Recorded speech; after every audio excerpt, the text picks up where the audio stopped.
Miracles happen in your name. There is power in your name.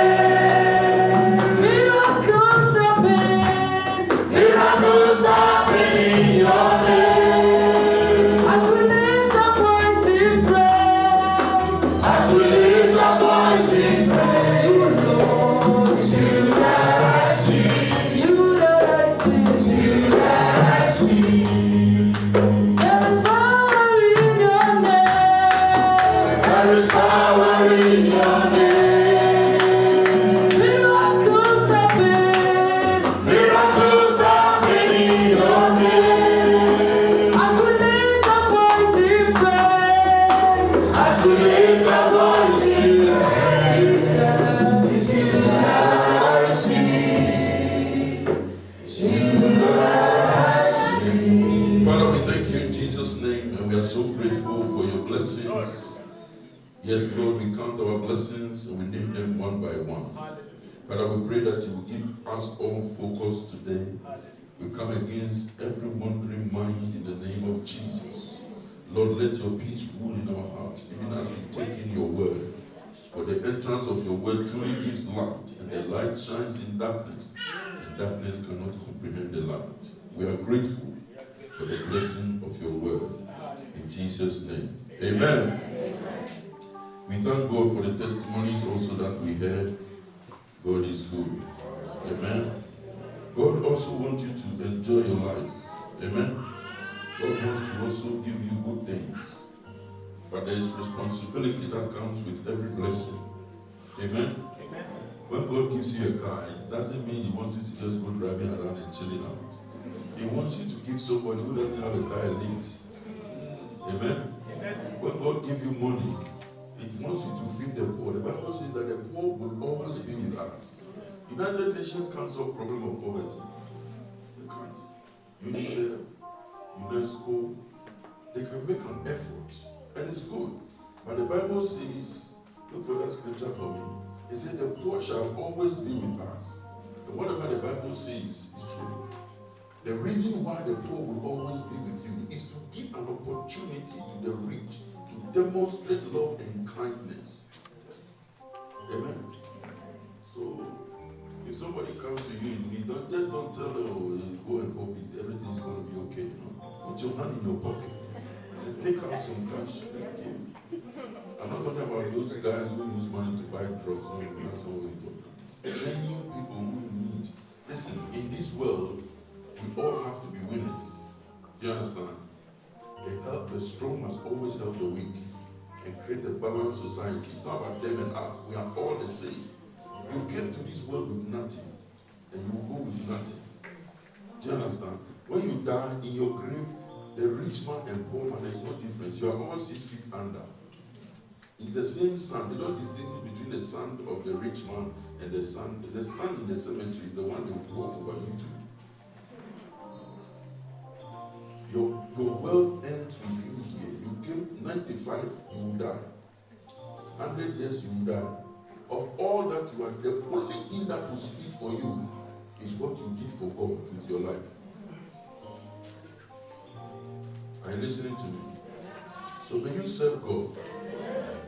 And may all of us fulfill His commandments in the name of Jesus. There will always be poor people in the land. Always. How many times? The reason why they will be there is because God wants you to help. And then if you go and read Matthew 25, you will see why He said that. As you do it unto the least of these brethren, you have done it unto me. Amen. May the Lord help us. I present a message this morning which I titled The Final Judgment. Don't be scared. I just want to talk to you about the lake of fire. We need to understand that. I thought that topic would be too scary, so I changed it to Final Judgment. But you can title it what you want. But come with me, please, to Revelation chapter 21, verse 8. I'm reading from King James. Father, bless us as we take in your word. Revelation 21, verse 8, King James. But the fearful and unbelieving and the abominable, and the murderers, and warmongers, and sorcerers, and idolaters, and all liars shall have their part in the lake which burneth with fire and brimstone, which is the second death. Amen. It's very concerning that sometimes we can't even recognize the church of God. The church of God, the reason why Jesus left the church is to prepare for his second coming. The church is not a millionaire club where we learn about how to make money. You want to go to enterprise school and college, that's fine. But the church is to prepare us to avoid the final judgment. There is going to be heat in this world, and all unrighteousness will be punished. Do you understand? So we have to work our way out of that punishment. And I think that it is the right knowledge to have. You have to prepare for it. You can't go to examination and you haven't prepared. The result is already concluded. Amen? But the fearful, we just been praying about fear and singing about it. God hasn't given us that spirit. When that spirit comes over you, some other spirit has taken over. First Timothy chapter 1 verse 7. For God has not given us the spirit of fear. Another translation says he has not given us the spirit of timidity. Listen to me. Fear always will come when you do the wrong thing. Fear comes from doing the wrong thing. If you do the right thing, you won't fear. Why are you afraid that your father and mother have come home? You should be welcoming them. You should be happy that they are home. Every time, you know when you gossip about somebody and then the person gives you a phone call, you get scared. The wicked run when no one chases them. May the Lord help us. Amen. But the fearful, the unbelieving, and the abominable, and murderers. You know who a murderer is? According to the scripture, a murderer is somebody who hates someone. That's God's definition of murder. Man's definition of murder is when somebody is physically killed. But in the spirit world, in our faith, when you hate someone, it's criminal. Murderers, and warmongers, and sorcerers, and idolaters. You know what an idolater is? Somebody who takes God's place in your life. Anything that takes God's place in your life is idolatry. Some Christians, their work has taken God's place in their life. I was sitting in the office of a chief executive in the Midlands 2 or 3 weeks ago, and I told him, I looked at him and I told him, this seat, if you were not here, you would be replaced. He said, yes, God, I know. I'll be replaced. Some of you have grown to your work as if your work is everything. It is God who gives you even the power to go to work. There is a difference between waking up and getting up. Every minute, 106 people die. Every single minute, 106 dead. Since we started the service, so many people have died. If you go to Lista, you see they are pushing them to the mortuary. Every single day, 55,000 are counted among the dead. Every single month, 4.5 million. Every month, January, February, 4.5 million, 4.5. Yeah. Each given year, 56 million people who under. Are you better than them? It's God's grace. Tell everybody it's God's grace. That is key. Some of you went through some experiences that have killed some people, but you have still been preserved. And so you still have a reason not to thank God for your life. Because you have some bills you have to pay that you don't have money. God will help us. Amen. And what he's saying here, shall have their part in the lake which burneth with fire and brimstone. Listen to me. It is not the intention of God that you or I should end up in. Hell is not the end. This study is preempting our study for the rest of the year of the end times.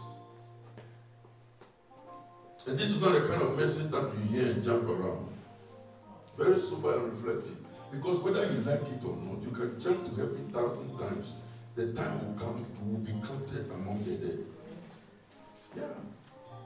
And it's wisdom for you to prepare for that day. So that when that day comes, your soul will rest in peace. Do you understand? Yes. These messages have disappeared from our pulpit. Yeah, we are always interested now in how much money you will get, how much car you will drive, how much this you will do. Have you sat down and thought about what will happen to you when you are dead? 4 generations down the line, your children will not remember your surname. They will remember your first name. Your own loins. How many of you remember your great-grandfather 5 generations? How many of you remember their first name? No one will raise their hand. 5 generations before you. Your own bloodline. You don't even remember them. That's how you will be forgotten. It is wisdom to remember the Lord and count your days before the time comes. It's wisdom. You like the message, or I should close?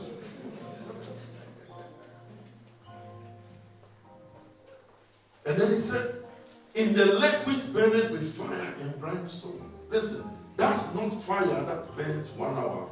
That's not fire that will burn for 2 hours. That's not fire that will burn for 1 week. It's not fire that will burn for 1 month. It's fire that will burn eternally. Which is the second death. The first death is what normally happens. The second death, this death is an eternal death. In between the two, there is another type of death. So people, sometimes theologians classify this particular second death as the third, because there is a spiritual death also that can make a human being be walking on the earth, but spiritually dead. When the sensitivity of the Holy Spirit is no longer responding in your own life, it means that your spirit man has been desensitized. Job chapter 32 verse 8. The Bible says there is a spirit in man. And it said the inspiration of the Almighty given that spirit understand. There is a spirit in man. Regardless of who you are, there is a spirit in man. It is that spirit that connects you with God. Without that spirit, you can't live. So the first death is when the body departs from the soul and the spirit. And now when that spirit is also dead, you know, when you are singing and you don't even remember that this is sin, brother, you are dead. When you are engaged in sin and you are no longer even recognizing that you are sinning, hey, I don't pray that for you at all. Listen, when you sin and something comes to you that what you did was wrong, God loves you very much. It's like pain. Pain is an announcement that there is something wrong. Because there are some people who have pain but they don't even feel it. That means their body is dead. But when you feel pain, it means that your body is working and is recognizing that there is something that has to be done. So thank God and deal with it. May the Lord help us. Amen. Listen to me. That second death must see you in heaven. You must not be falling for the devil and his agents and what God is planning for them. You must not be found there. Amen. I said you must not be found there. Amen. In the mighty name of Jesus. Amen. I said in the mighty name of Jesus. Amen. The second death. You can also find that in Revelation chapter 2 verse 11. King James. He that hath an ear, let him hear what the Spirit saith unto the churches. He that overcometh shall not be hurt by death of the second death. The second death is the final antidote. That one, your eternal destiny is prescribed. Listen to me. There's no U-turn on that one. There's no U-turn. There's no U-turn. Your spiritual death, you can resurrect from it. So messages like this or repentance will see you back on God's calendar and agenda. You know the kind of prayer that God loves? Lord, help me, I'm wrong. That kind of prayer God values. Yeah. Now when we go to God, you know, we don't pray prayer of repentance when we go to God. No. We go to God with a list and a command as if He is our supermarket. And we give Him instruction with no cash and check. Lord, I want this. Lord, I want that. Lord, I want that. Lord, I want that. Lord, I want that. And then I want it this week. And you see the way some people pray, arrogant. And it's like God has become your servant. He must go and do all kinds of arrogant prayers. And then when you finish, you say in the name of Jesus. You know what you should pray? In the name of Jesus, Lord, help me to make it on that day. In the name of Jesus, Lord, give me a clean heart. In the name of Jesus, Lord, help me to forgive. In the name of Jesus, help me to love this difficult person. There are some difficult people to love. You are laughing. You know what I'm talking about. There are some people that are very difficult to love. But because God says love, I must love. Because the grace of God is that which comes over you to do God's word. That's why the flesh has to come under subjection. Because the flesh can't take it. Do you understand? The flesh will tell you there's something wrong with you. It's not talking about just loving for the sake of just love. The Bible says, oh man, nothing but love. Yeah, when you read 1 Corinthians chapter 13, there are 13 verses there. The Bible says if you can move mountains and you can prophesy for mountains to move from Sydney to London and you don't have love, the Bible says it profits you nothing. And yet, amongst us and in our midst, in families, in homes, in relationships, there is so much enmity. So much enmity. But God will help us. I'm praying that you will not die with unforgiveness in your heart. Yeah. Unforgiveness is sickness. Somebody has offended you. You too, you have offended somebody before. So God says, when you stand to pray, forgive. So that your Heavenly Father, you don't want to forgive somebody, but you want God to forgive you. Where are you going to get your blessing? You want to end in the brimstone? Look, that fire is forever. It's eternal. And the Bible says it's bottomless. I know some of you may not come to church for the rest of the day.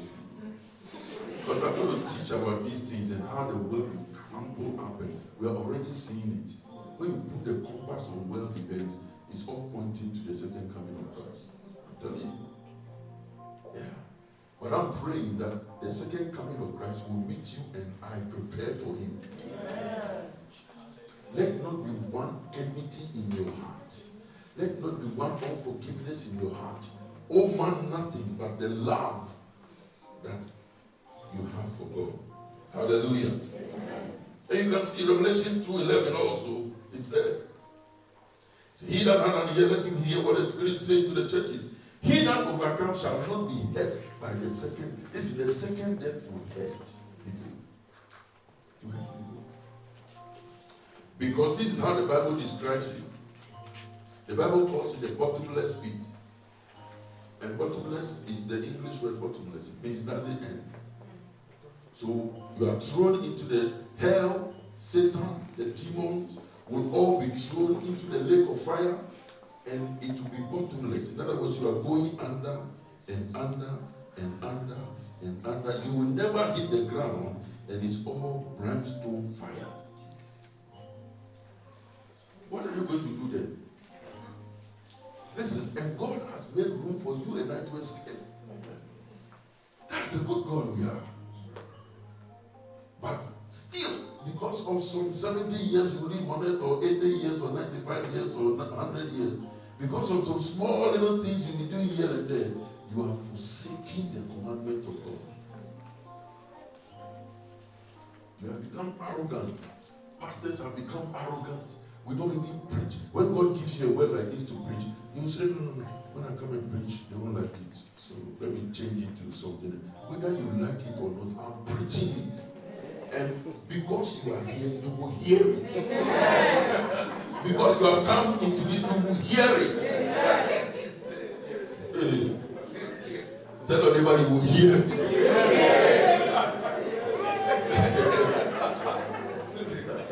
It's still a guy. Hallelujah. 1 Peter chapter 2 verse 24. Contemporary English version. CEV. 1 Peter 2:24. Christ carried the burden of our sins.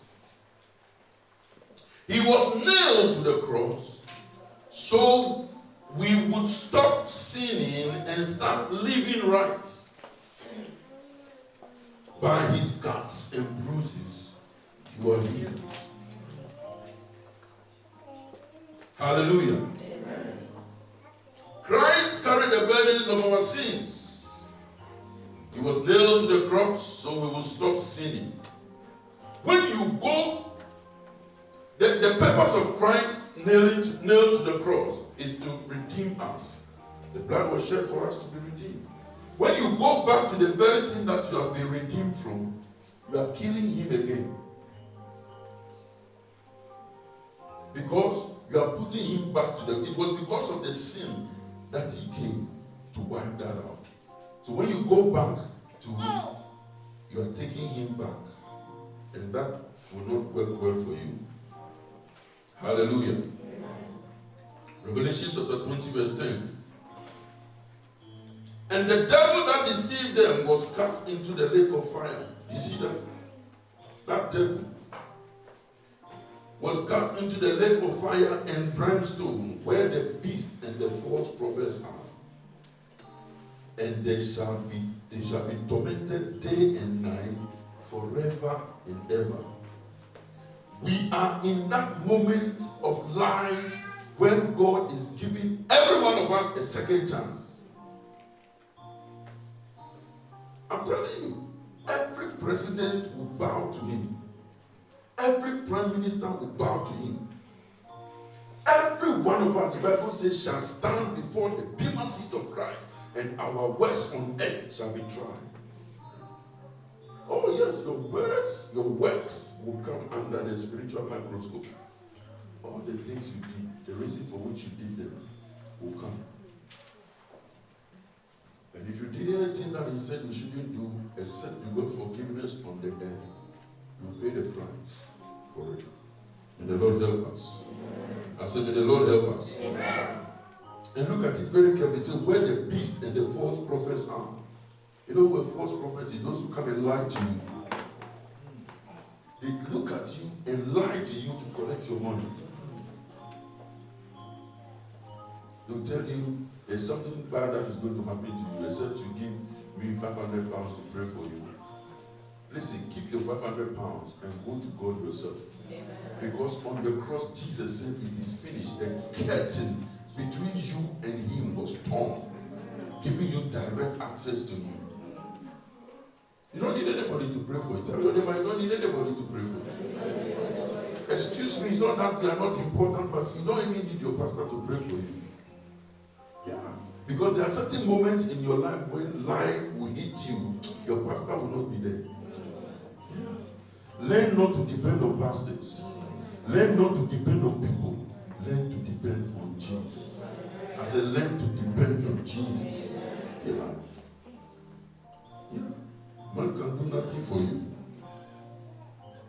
Man who will bless you and then go and stand in the market and then broadcast it and tell people that if it wasn't for me, this person would not. Man is the one who you will put your trust in.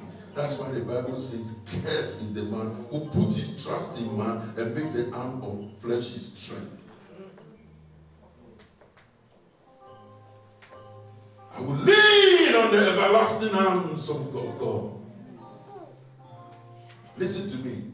When you think about God and you don't have joy in your heart, there's something wrong with you. When you think about the problem, when you think about God, God should make you overcome that other thought. So when I look at issues in my life, I take the baton. Because when I think about God, He brightens my world. Listen, everything you attend to in life will magnify. If you attend to a problem, the problem will become big. If you attend to faith, that's what I was preaching on Facebook this morning. If you have faith, it will magnify. That's why I like what David said. I will lift up my eyes to the hills. From whence cometh my help? My help comes from the Lord who made them. As long as I can go to God in prayer, hey, I'm covered. As long as I can go to God in prayer, Brother Ernest, I'm covered.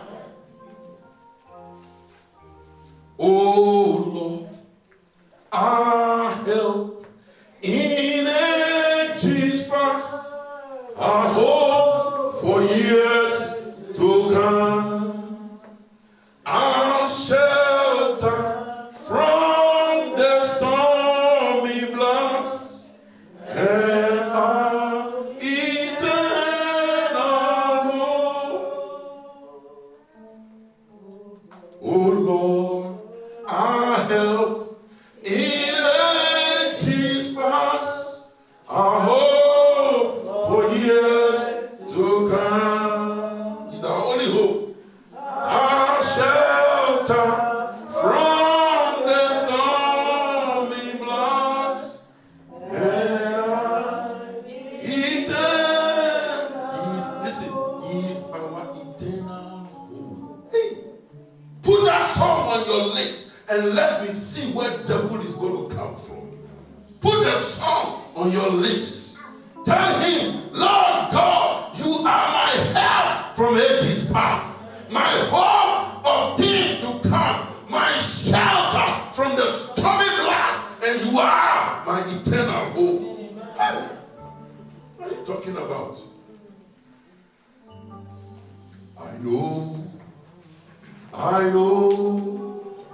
I know that Jesus is my Savior. I know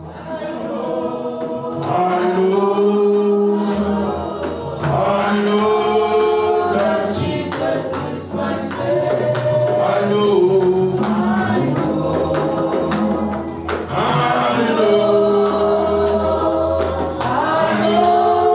that Jesus is my Savior. I know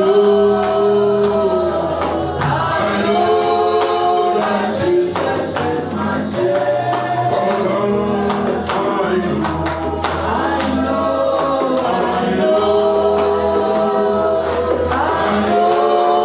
That Jesus is my Savior. Let me tell you something. You can count on God's protection in time of evil. He said 1,000 will fall at thy side, 10,000 at thy right hand. It shall not come near you. Only with your eyes will you behold and see the reward of the wicked. The context scripture in Psalm 91, the first verse, says, he that dwells in the secret place of the Most High. That's where we don't go. Yeah. We don't go there. We like to run to places where we can get prayers. Yeah, God will help us. I said, God will help us.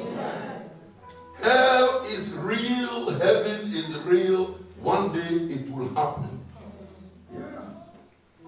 So learn about that now. And prioritize your life in preparation for it. Colossians chapter 3 verse 1. Colossians chapter 3 verse 1. If ye then be risen with Christ, watch this, seek those things which are above, where Christ seated on the right hand of God. If ye then be risen with Christ, seek those things which are above. That's the problem. That's the problem. We don't seek those things which are above anymore. We seek those things which are on the earth. The Bible says, lay up for yourself treasures in the heavens. It's good to get a good job. Let's go to get good qualifications. All those things are good. We have all gone to school. I'm not demeaning school. I've been to school. I've been to school a lot. A lot. A lot. So that the assignment, I was doing my MBA. I was passing this 3 years. Some of you didn't even know that I was doing JD. It's a small assignment you have. We'll see you in church for 3 weeks. I was here every Sunday. Of the 3 years I was still here. Coming to church every Sunday. If you organize your time well, you can get your assignment done by when you should go. May you prioritize the things of God. Seek those things which are above. Look above. Everybody look above. Can you see above? Seek those things which are above. And then he qualifies, he says, seek those things which are where Christ seated. Can you see Jesus up? You see, desire that. Seek is beyond ask. It means pursue with only reference. Seek those things which are above. Go to your diary and look at your diary for a week. It will tell you how important God is to you. Yeah. Go to your diary for just 1 week, Monday to Sunday, and look through your diary. You will know whether God is important to you or not.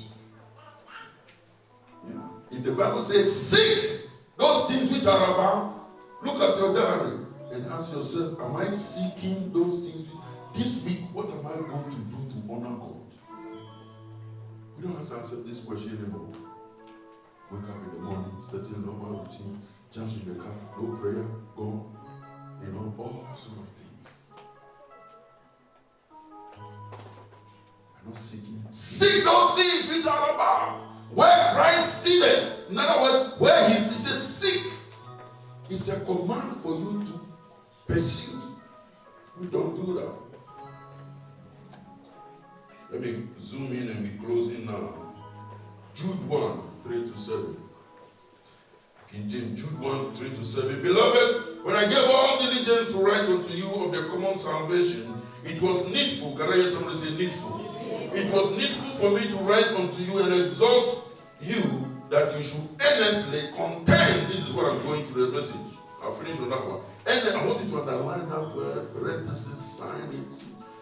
Contend. Earnestly contend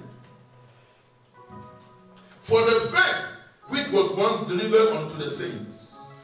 For there are certain men crept in unawares, who were before of old ordained to this condemnation, ungodly men, turning the grace of God into lasciviousness and denying the Holy One, only Lord of God, and our Lord Jesus Christ. I will therefore put you in remembrance that ye once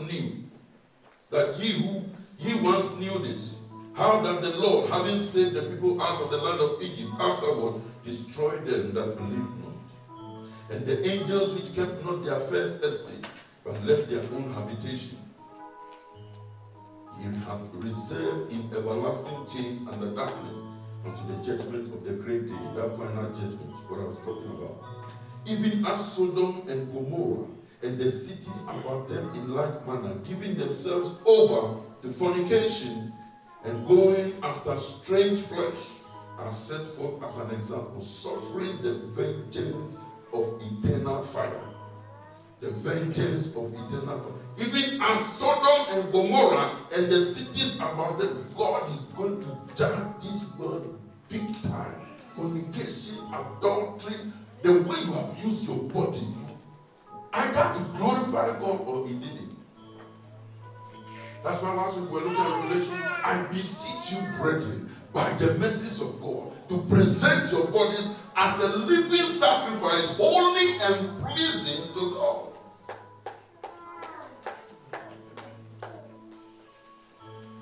This body, what this body did, you give an account for it. A man who has not married you has nothing to do with you. No, you can't. You can't go into a house of somebody who hasn't married you. It's wrong. You can't do that. If you want to end up with God, listen, it is against the principles of God to bless anything on a cursed ground. God can't do that. He can't violate his word. He can't violate his holiness. Do you want to go to heaven? Earnestly contend for the faith. That, do you know that this faith, people died for it? There are people who travel to Africa, missionaries from here. Some of them knew Minister Sam that they were going, they would come back. They packaged and left. James McKew and the rest who founded Church of Pentecost there. When he came, he stayed in Accra. He came and went to the first place he went to Asaman Kesi. The name of the city, the place is Ghost Big. Asaman Kesi Big. Ghost. Asaman is Ghost. That's the name of the town. What's the name? You wonder why ghosts are moving around the place. You choose some names, you choose some weird names. The name that you give to your children is very important. I was standing with somebody yesterday, he called the son by a certain name. I said, no, you didn't say that. You can't say that. They think that is normal. Listen, the Bible says you are ensnared by the words of your mouth. You can't call your son good for nothing, or call your husband good for nothing, and you become good for something. Some of you are so abusive and so annoying that you can marry all the children and their father together and abuse all of them. You call them, say, look at you like your father's face, and you are putting all of them and blasting them. And maybe the father is not there, and then they will even mention the city where the father is. Mercy. But God said, love them still. So we have to.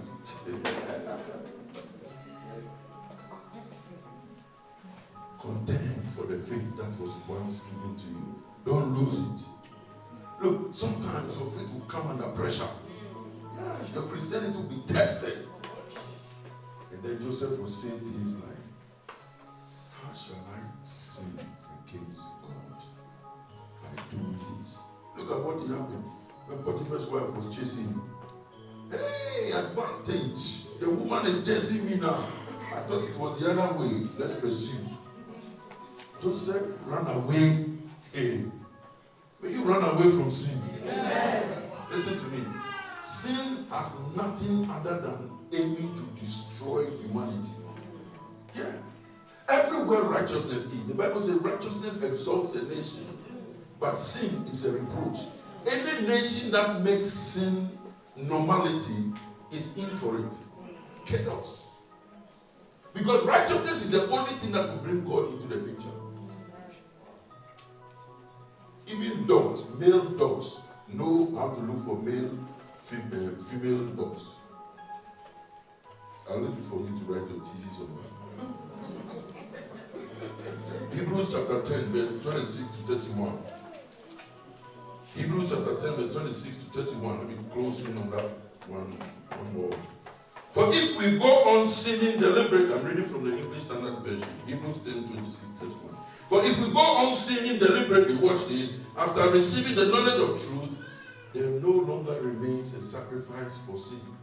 The sacrifice that Jesus made, there no longer remains. If we continue to do that. But a fearful expectation of judgment. Can I hear somebody say judgment? Judgment. And the fury of that fire that I was talking to you about, that will consume the adversaries. Anyone who has set aside the law of Moses, I want you to underline that because I have to go to the concordance on that one.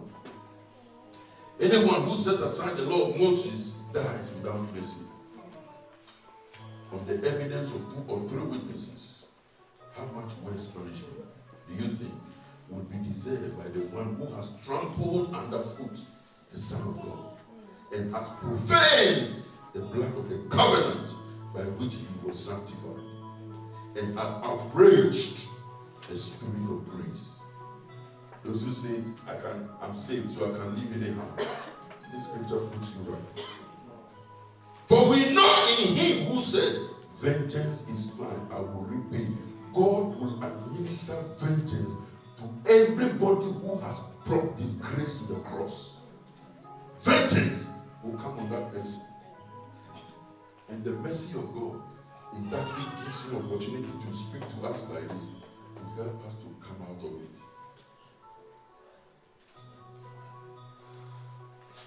I had a visit by one of our young people last week. After last week's message, she picked something from the message. The message hit her very hard.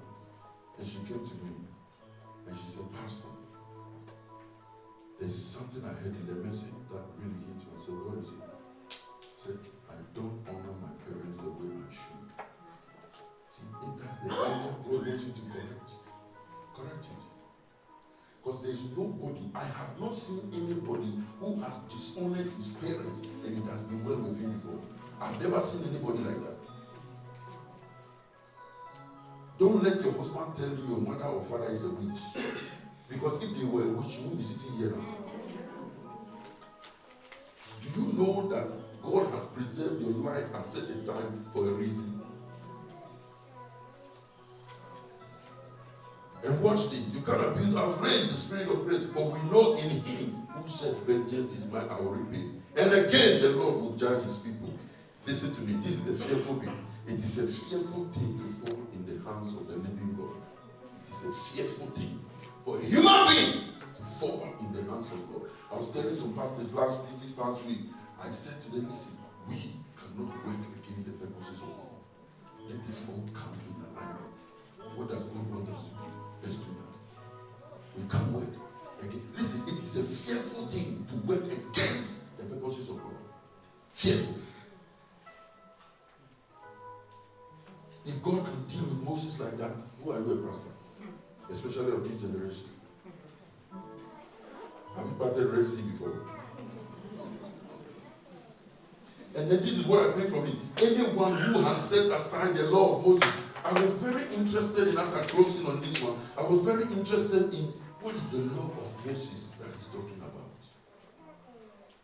And then the concordance took me to Numbers chapter 15, verse 21 to 31. Numbers 15, 21, 29 to 31.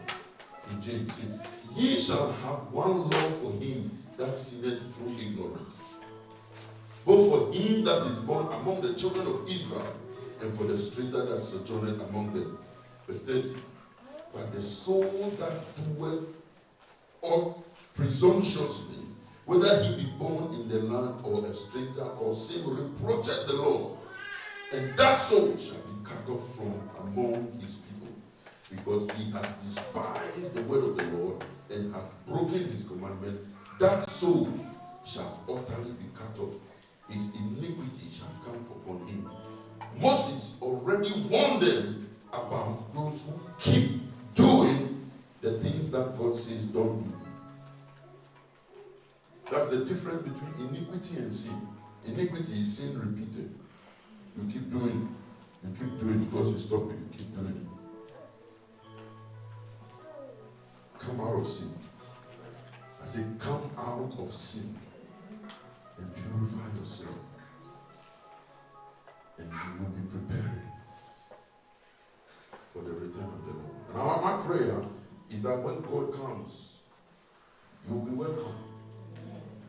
That's my prayer for you. And I don't pray that for you, I pray that for me as well. You know, the Bible said something. Apostle Paul said it. He said, you can preach to others. And you yourself. I had a meeting with Brother Thompson and Justin yesterday with Brother Mama. I told them, heaven and hell is real. This church, we must stand for God. Period. I'm not interested in any other thing. Nothing. We must stand for God. Because the stakes are high. When you look at what is happening in our nation, everything around us is crumbling. The only rescue